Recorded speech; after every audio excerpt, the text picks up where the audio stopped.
Yeah, my children were removed from me while on vacation, staying in a hotel after not much investigation whatsoever. I was appointed a court attorney. I got involved with the department who they were not really clear on or cooperative with what I needed to do to get my children back. Um, they had plans that did not necessarily seem appropriate for the situation, but it really didn't make any difference.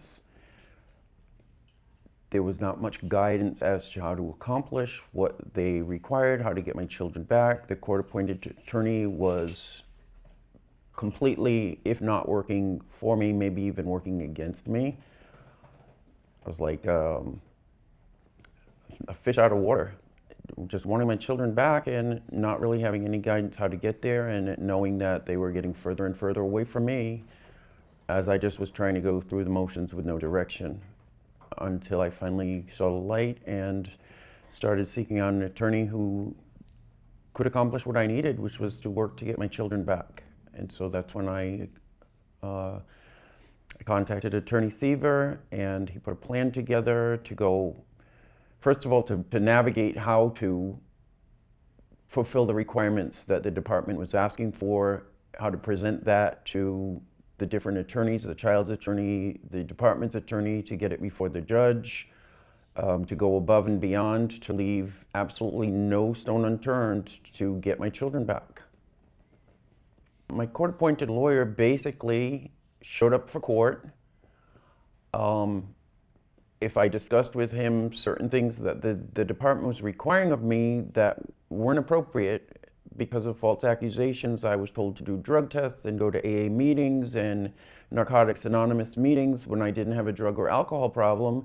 And my court-appointed attorney said, well, then if you don't have a problem, don't go, which completely, if I had stayed on that track, I would have lost my children, because the department makes their requirements according to accusations and what they feel needs to be done to prove that you're a fit parent. Regardless, those requirements need to be made. So my court-appointed attorney basically showed up for court and then said, I'll see you the next time, and showed up for court. He was not aggressive. He did not guide me. He did not fight for my children. He did not help me fight for my children. Then when I was in contact with Attorney Seaver and retained Attorney Seaver, he went through me step by step. This is what you need to do. You're not fighting against the department. You're not fighting against the false accusations, although with all your soul that's what you want to fight against. You need to fight for your children, not against any enemy, real or imagined. You need to fight for your children. And Attorney Seaver completely, if they said jump 10 feet, he'd say jump 20, 30, 50. And gave step by step, day by day, pounded into me and talked with me that you need to fight for your children. This is what the department is demanding of you. This is what the court needs to see. This is what the opposing counsel needs to see, that you have checked every box above and beyond. There is no loophole that they will not give you your children back, because you've done everything they ask. And then if they ask for more, you do that too.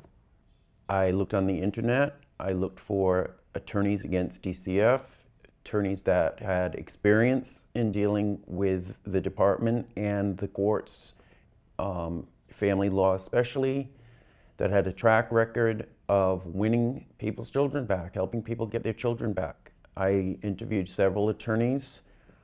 Attorney Seaver was the one who would listen to my case, would look at my case, and would told me step by step, whether I agreed in the beginning or not, this is what you need to do. 1, 2, 3, 1, 2, 3, like a waltz. This is what you need to do, nonstop. Game plan, a strategy, that there was no doubt. Anything they asked me to do, we added to the plan. Just more and more and more, until there was finally nothing that they could say you need to do. In my opinion, I did, and what set Attorney Seaver apart was many things. Number one, he listened.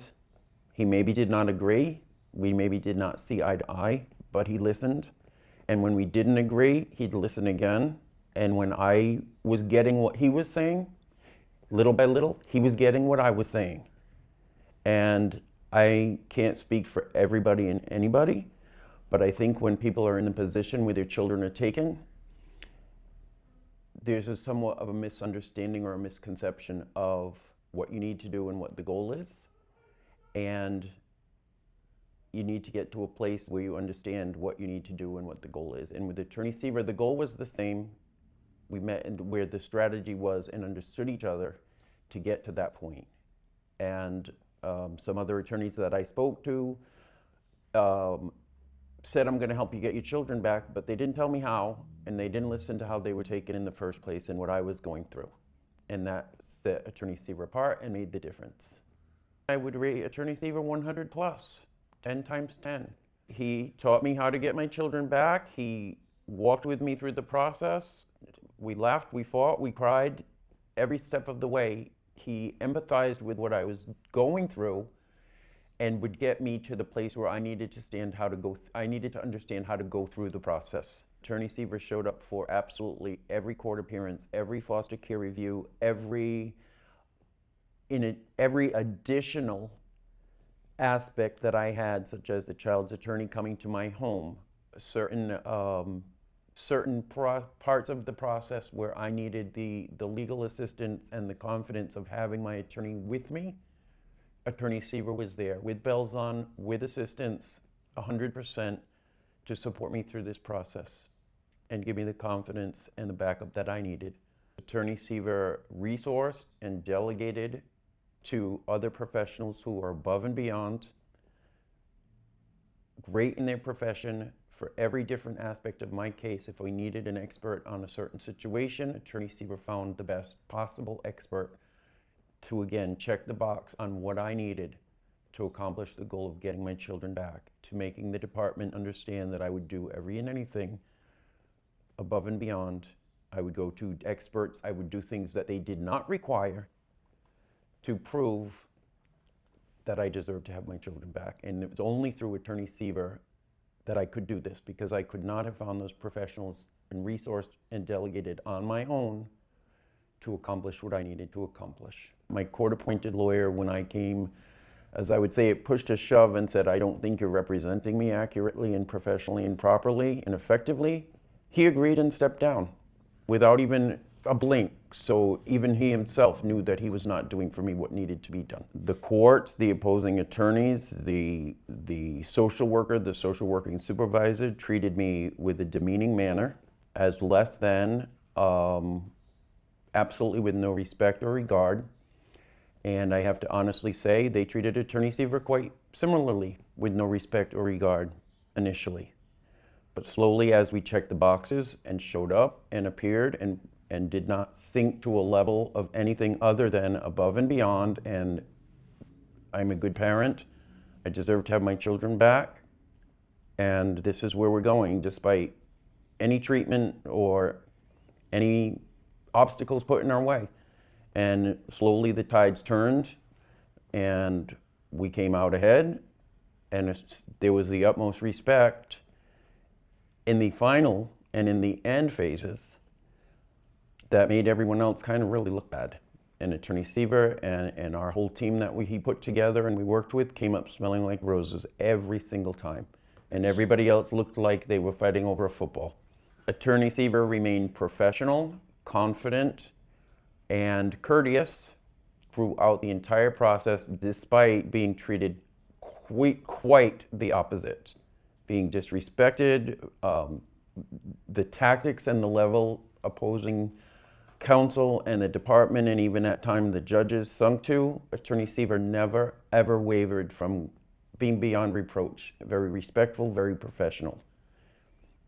What you need to do if your children have been taken from you, despite any court-appointed attorney, any attorney appointed for your child, despite a supervisor or a social worker coming across as if they want to help you, do not trust anyone. Immediately get yourself an attorney. I would recommend Attorney Seaver, but get an attorney who has dealt with the department and knows how to step-by-step effectively beat them at their own game and get your children back. Because if you flounder, the more you flounder, the more time it is going to take and the more chance you have of the process just passing you by and not winning your case.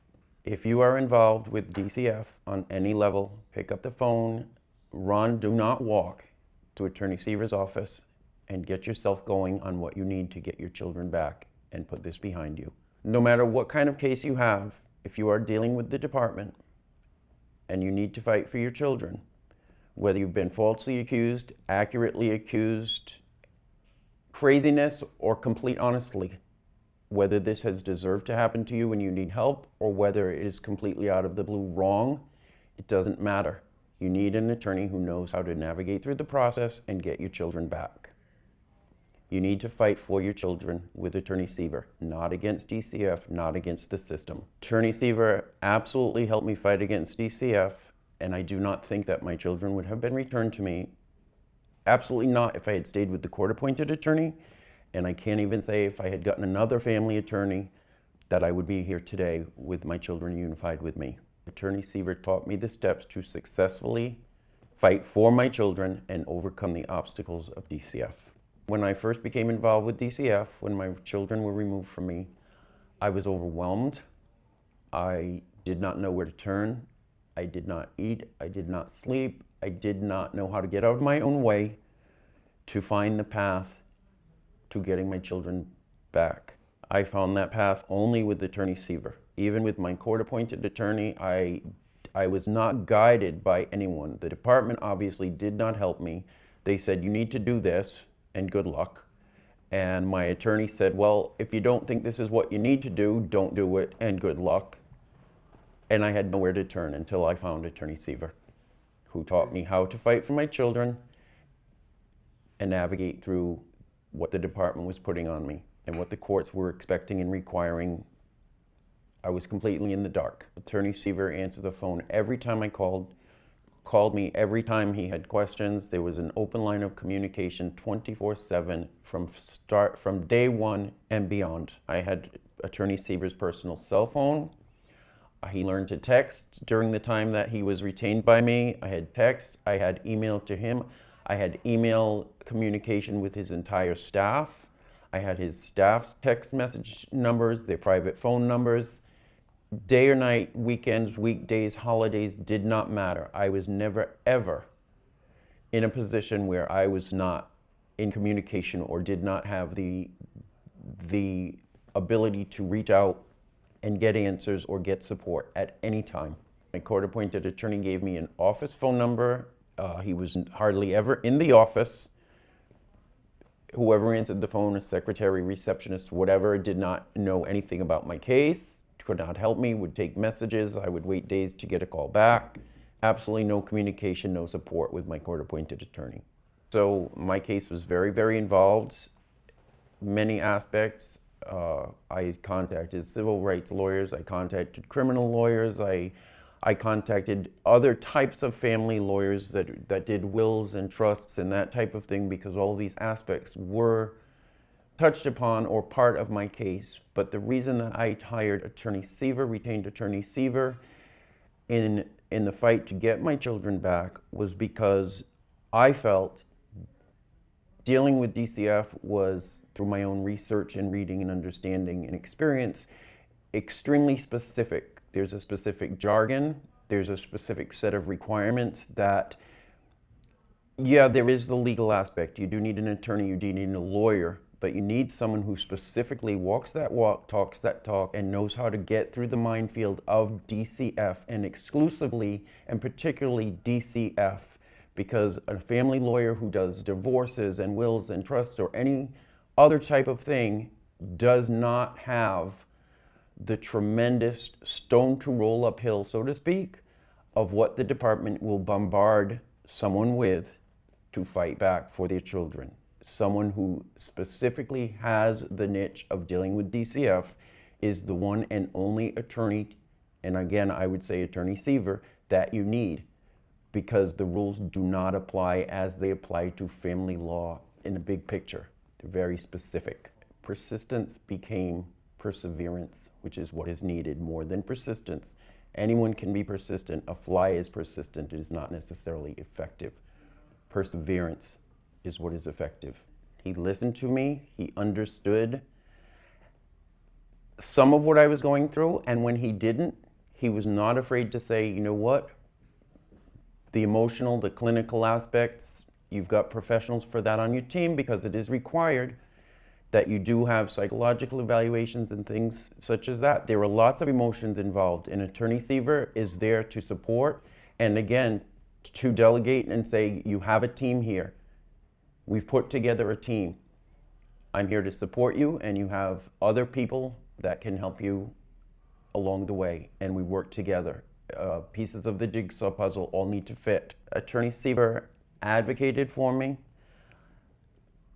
I came to know and learn that not only in my presence or on the phone with me or through emails and contact did he advocate for me and support me, but he advocated for me and supported me through others. If he brought someone on or recommended someone, or I needed someone to fill a slot on our team, so to speak, Attorney Seaver was advocating for me with those people to bring them up to speed with who I was, what I was about, what was put against me, what I needed to overcome. So not only was he supporting and advocating me personally on a one-on-one, behind the scenes, always there for me, always advocating, putting others in my corner where they needed to be. My goals, my dreams, my desires became realized. My children were reunited with me. It didn't stop there. I still have the team of professionals helping make the reunification successful so that there's no backstepping, backtracking. My children are home. My children are doing well. I am doing well. I can't say the honeymoon is over. I don't think it ever will be. I adore my children. I hope that and think that they adore me, but it's not a have-all, be-all, end-all. The support can't stop. You need it to continue. And Attorney Seaver and the team that he helped put together still supports me. Attorney Seaver likes to use the term scaffolding, and I think it's completely appropriate. My tower that we've built now is not going to fall. The sweetness did not start with case dismissed. The sweetness started when completely unexpectedly and blindsidedly at a foster care review where I expected the same disastrous results and experience that I had had for approximately 2 years, the words reunification were uttered. And the plan was reunification. And I was stunned and dumbfounded. And from then there was somewhat of a numbness of believing that was a reality. Even my children reunited with me for several months until finally the next hearing where the judge said case dismissed. And that together, the reunification and then that kind of numb feeling of this maybe isn't even real. I can't even believe that this is real, to the actual case dismissed. And Attorney Seaver, much to his credit and much to the relief, said, "Can you repeat that, Judge?" Because it was a long time coming. And just like the reunification, it's a long time hearing. And so when he said to repeat it, and I think the judge actually repeated it twice,